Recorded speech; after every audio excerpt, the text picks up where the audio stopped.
because they thought that successful revolution was an objective institution, right? Training the children and indoctrinating them is an objective fact, right?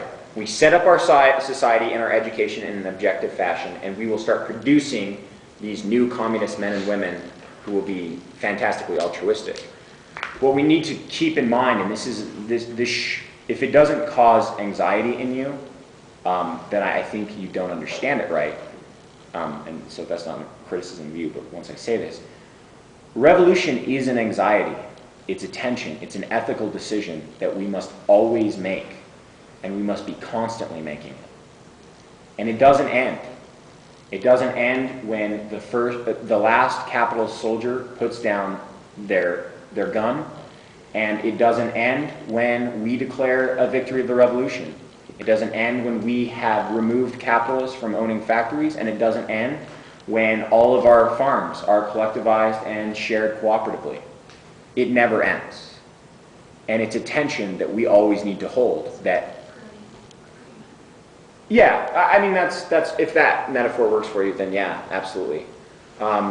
If for those of you who are just seeing this, we had to change the battery, I am going to actually, someone asked the question behind, I'm going to answer that question about what Marxist figures would be held up. Now, here's the thing about that. People, left communists and autonomous Marxists and anarcho-communists will be the first to say, well, all of that stuff, Lenin, Stalin, Mao, Che, etc., was not real communism. What I would say is this.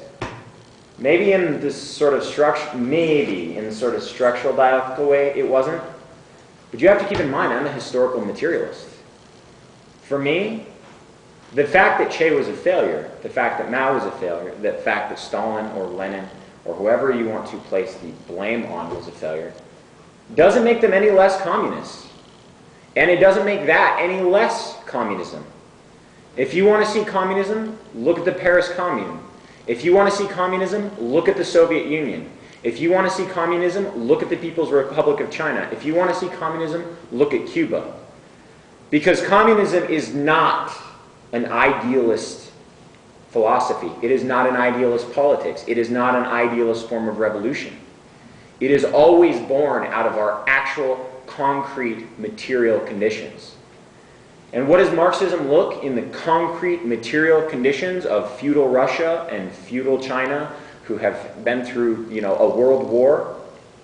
They look like how they looked.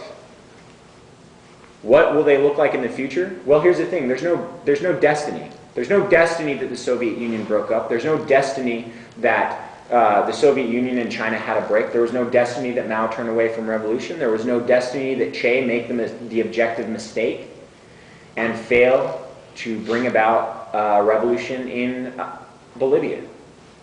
Right? We're materialists. We're historical materialists.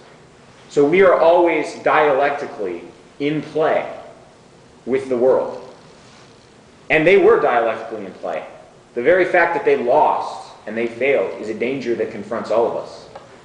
So plenty of Marxists say, Stalin wasn't real communism, Lenin wasn't real communism, etc., etc. I don't buy that.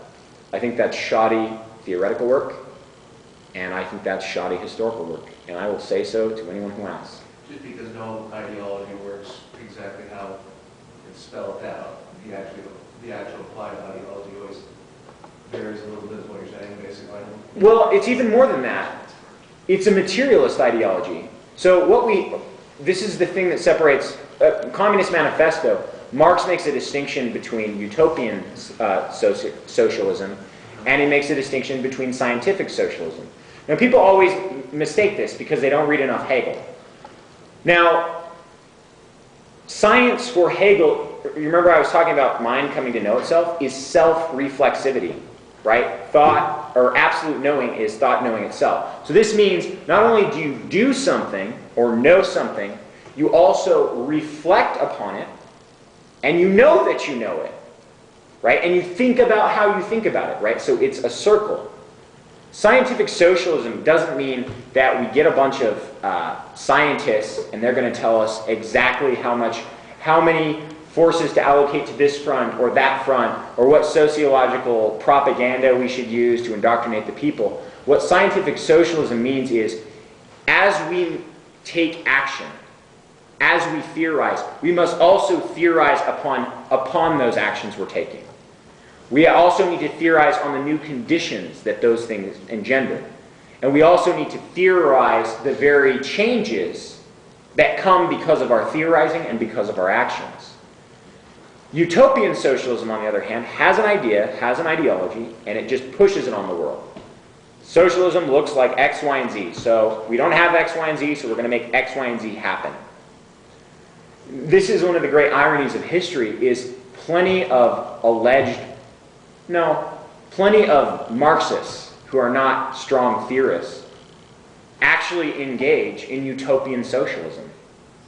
They think Marxism is a blueprint for them to do something, and what they don't realize is Marxist socialism, right? Marxism, dialectical materialism, is itself a method. So this is where I take exception. It's not that Marxism is an idea that you have that once you put it into the world isn't going to work out quite how you imagine it. It's that Marxism and dialectical materialism itself is an active engagement in the world. There's no beforehand where I tell you what communism looks like and that's where we head. Communism arises from our very struggles and practice in the world. Does that difference make sense? It does. Makes sense. Okay. Anyone have any additional questions, or should we call it an evening, an hour late? Thanks for coming out. Have a good evening.